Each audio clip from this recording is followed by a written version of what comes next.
Hey, this is Anney. And Samantha. And welcome to Stuff Mom Never Told You, a production of iHeartRadio.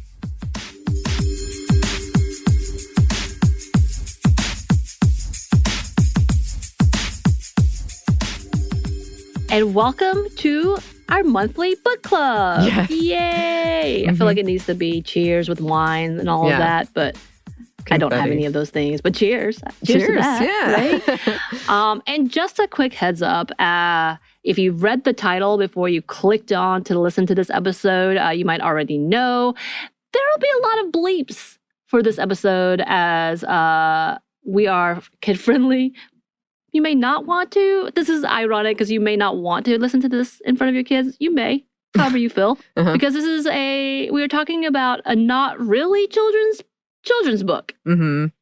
Is that how you would say it? It's a book that's done in the style of a children's book, but it's not really a children's book. Yeah. Right. I would give this to my niece who was graduating from college or my niece in high school, and I think they would appreciate this. Right. But it does have amazing illustration. We'll talk about that later. And the book we are referring to is The Little Girl Who Gave Zero F***s, written by Amy Kean and illustrated by J. Milton. And yes, we were really excited to discover this one. I was like, yeah, this feels perfect for Christmas. And I feel like it should be a gift for everyone, yeah? Yeah. Oh, yeah. It was a delight. Because we had discussed before on this show and off the show, we wanted to do a children's book.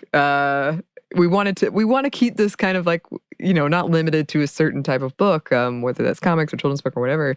And you found this one, which again isn't necessarily a children's book, but is very much in the style of one, has the feeling of one.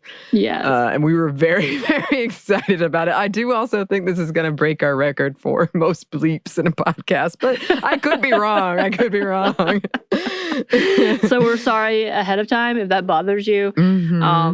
I wonder if we can do an unedited version as a second request or something. I would love that. Oh my gosh, yes. As long as we have a heavy hey, FYI. And yeah, as you said, we love taking on new and different types of books and literature.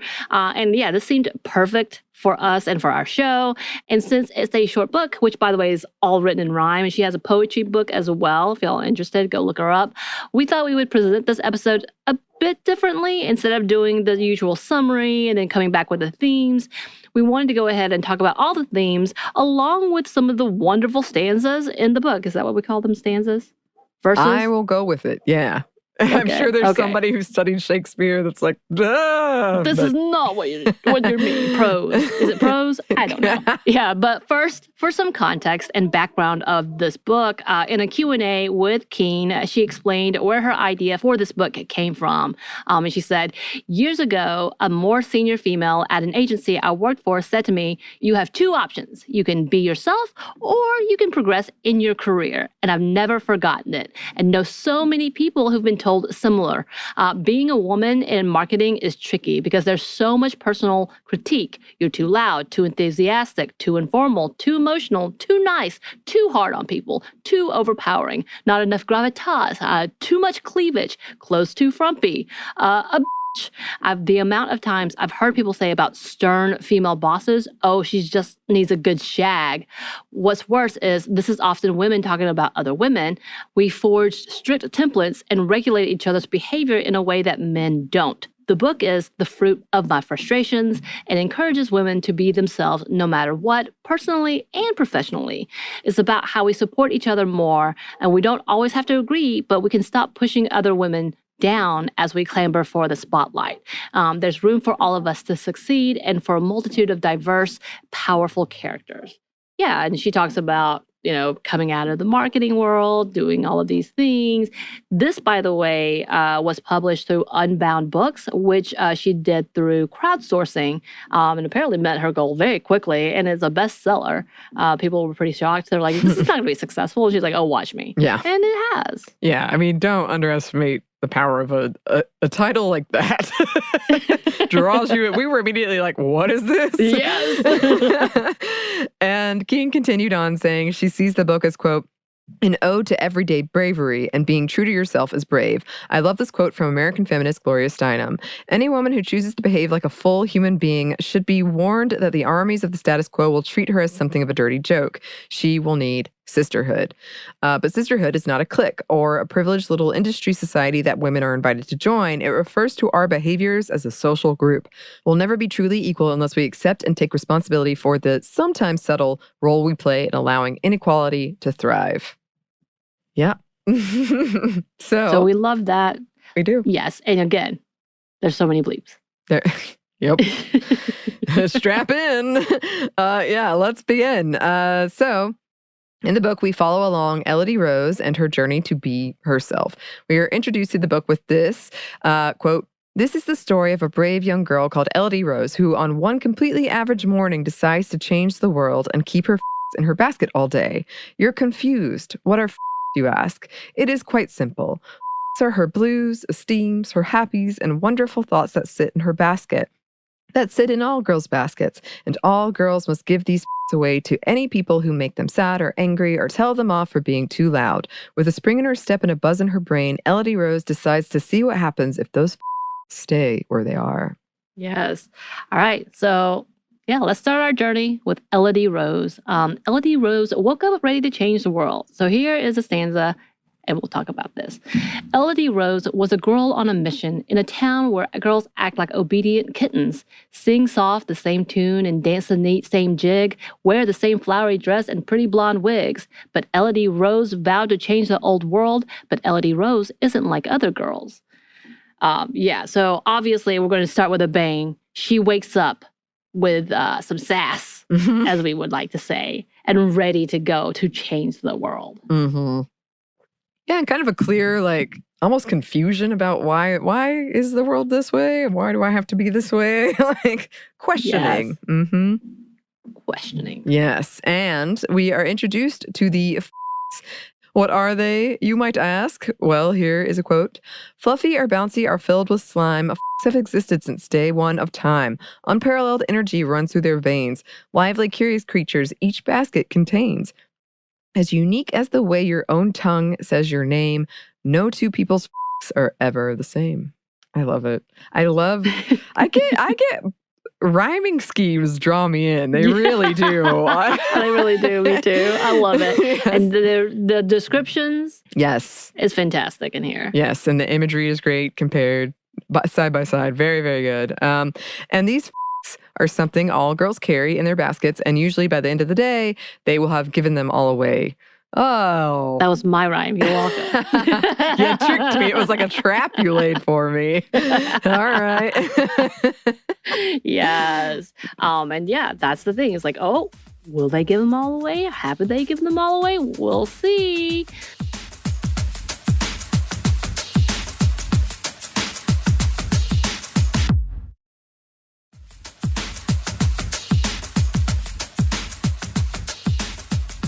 So we were introduced. She gets a little bit of bullying, but then she goes to school, and Elodie Rose almost gives one of her away when she hears these other girls talk about the trending of toes. So essentially, this is about body shaming. It took me a minute.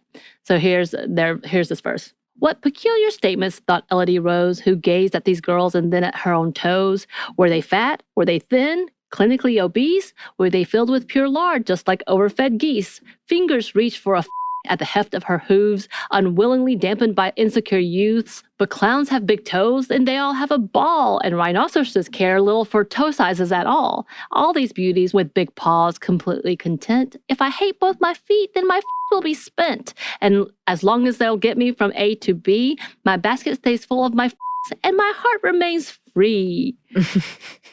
I did like so in the illustration. We're going to mention the illustration a lot. You see these magazines. So obviously, when we're talking about toes, we're talking about body shaming. And also, we talk a lot about the media influences and self-esteem. And here, Kean takes it to a whole different level, bringing in toes, which a lot of people don't like toes. Or maybe some people really like toes. That's on you, whatever. But I did love that she took this moment to talk about the insecurities and then bringing in the fact that, the rest of nature give no Why do we? Ooh, you're adding in this is so fun. I feel like we're off the chain because we've never cursed during because this. of this book. I know. It's so, I'm like, what show am I on right now? But you added in okay.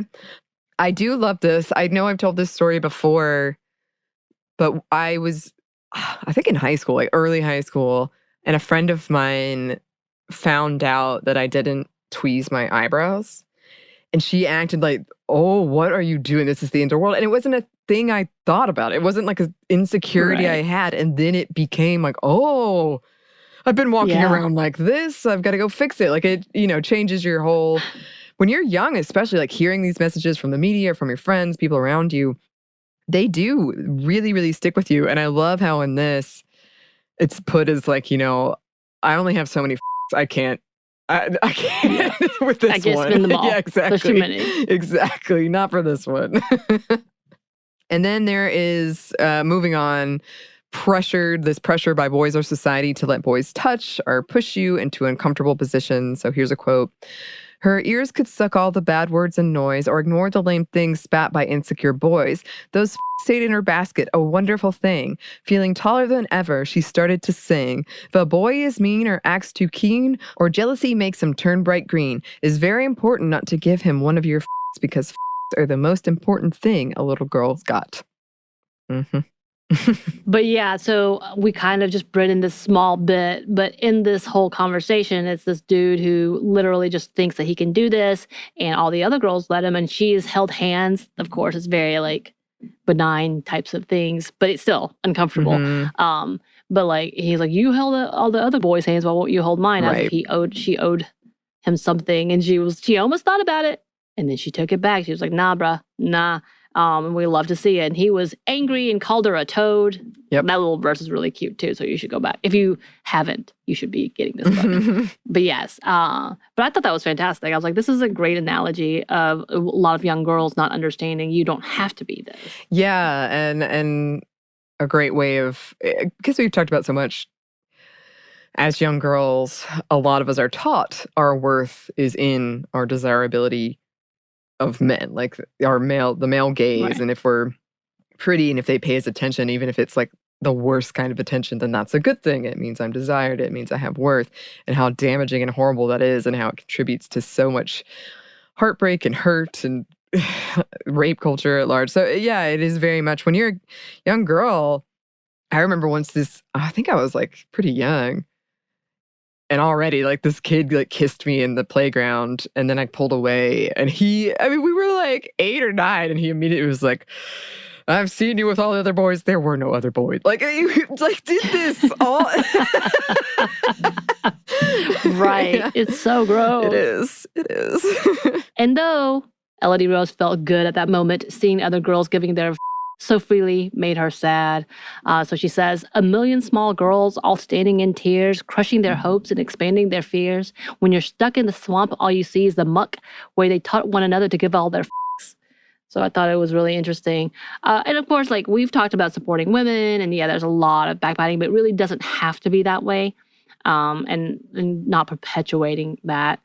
And soon she meets Sophie Jane, who at first seems wary of Elodie Rose, because at this whole time, everybody's watching her, Elodie Rose, doing these things. They're all shocked. Eyes explode, like keep saying. Eyes pop out. But soon listens to Elodie Rose's story. She says, it's nonsense and silly to worry of others. Be strong, be kind, fix a smile on your face, give zero f***s, and the world's a more positive place. Yeah. Yeah, I mean, that's what we're talking about when we're talking about supporting women, because, there are plenty of examples of things, purposeful or not, that are harmful that women do to each other. But when you find like the friend, the solid friend, or the family member, and they don't have to be perfect, but they have insights like this or support like this, like they're there for you for that. That's what we're talking about. Like, right. I think in the book she says, I'm no guru, but it is when you see and you're inspired. It's kind of how the Me Too movement began. One person spoke up, and then another person spoke up, and it became a whole movement. Mm-hmm. And that was the point, that when you see inspirations of like finally caring for yourself and not holding it in, it became a powerhouse of a movement. Mm-hmm. Of course, there's bumps in all the roads, but yeah, this is kind of that level. And they decided to be friends. Yay. As in fact, they said, this is the second verse, let's have lunch tomorrow. Sit under the trees. We'll eat chocolate cupcakes topped with melted cheese. Sophie Jane swooned at the thought of their feast, united their friendship in eating like beasts.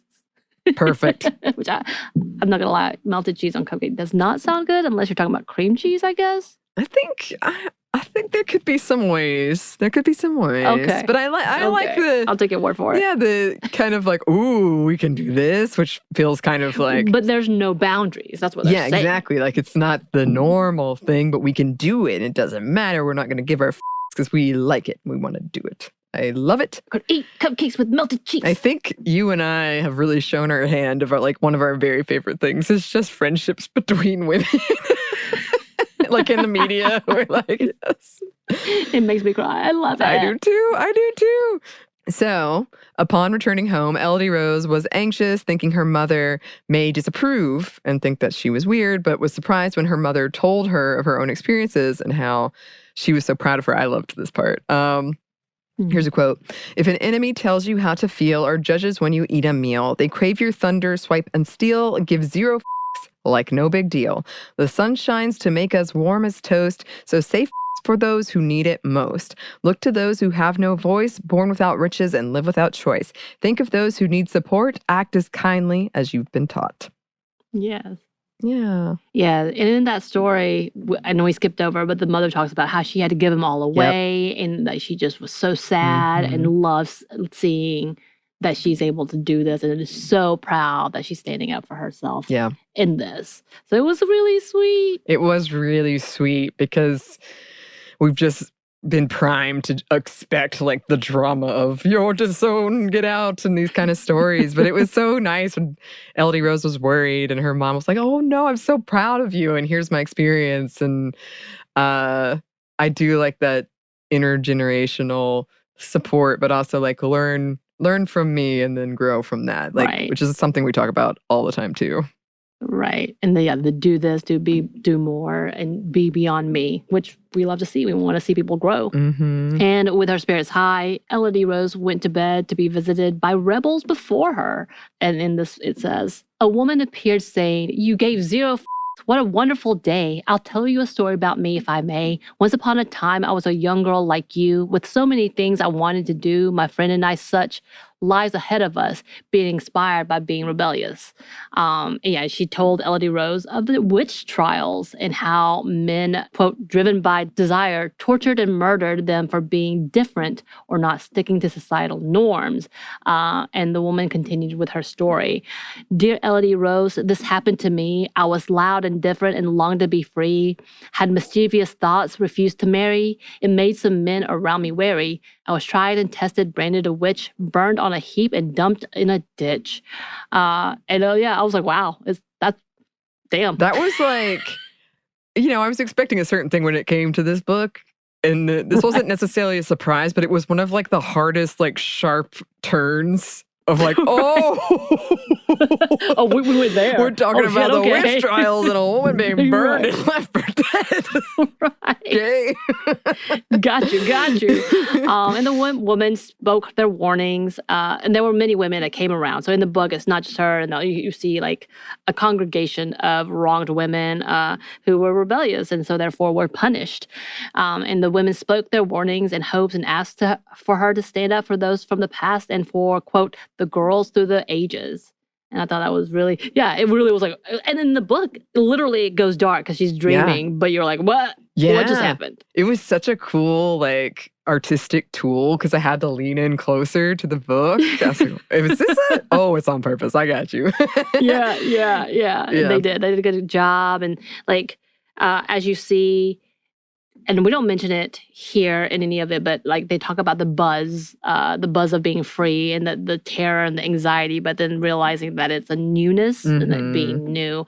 But in this conversation, in this time of dreaming, she hears bats and buzzing and like that, the creepy crawlies to tell her a truth that she didn't expect. Yeah. And I love how it's, again, that kind of like, this is what happened to me.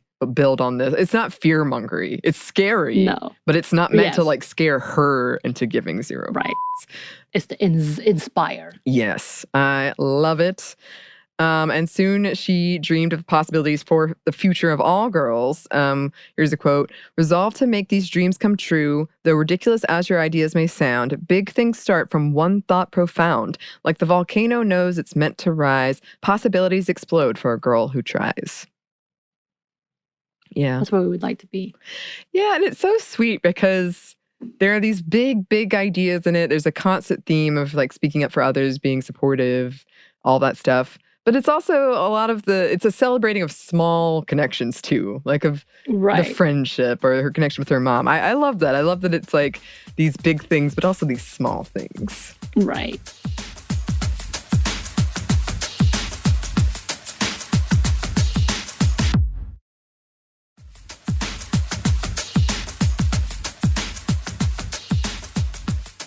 Yes, and at the end of the book, she wakes up with a heart full of possibilities. Elodie Rose wrote down the dreams and hopes for herself and so many others, and it ends with, "When you're being brave and nerves attack, don't let your basket hold you back. Your brain might buzz and feel so strange, but we all have strength to make things change." Like the spark you feel when lightning struck, Elodie Rose had wondered and pondered and thought it important that the world needs more little girls who give zero fucks. Yes. Yes. I love it. I love it. I love it. I love it. It's such a fun, quick read. It's really beautiful. It's beautifully illustrated. And yeah, when you get your copy, which you should, there are some wonderful Easter eggs with notable women leaders throughout, including Beyonce, which, yes, I was like, oh, I see what you did here. Very iconic look, yeah. She did some hold up. I believe I found a Rosa Parks. Frida I think was in there as well. There's so many amazing tools in this illustration, and it's very whimsy. But yeah, it is. I think it's a hopeful call out for women who, care too much or are too scared to care, like beyond these things. And I found it really, really lovely. And yeah, I kind of want to buy it for my nieces and my older as they come. And again, though, there's some homes who really have a handle in being able to speak adultly. I don't know if cursing an adult. This is my form of, I don't know. That was my form of rebellion growing up, so I was fine with it. But it's fantastic. And it kind of goes along the lines of go to bed, I think, in that level. But it is a very inspiring feminist book. And I love that it came in such a humorous thing, even though it's a pretty big subject. Yeah, and as mentioned, it can get pretty dark in sections, but yeah, it's very heartwarming and uplifting.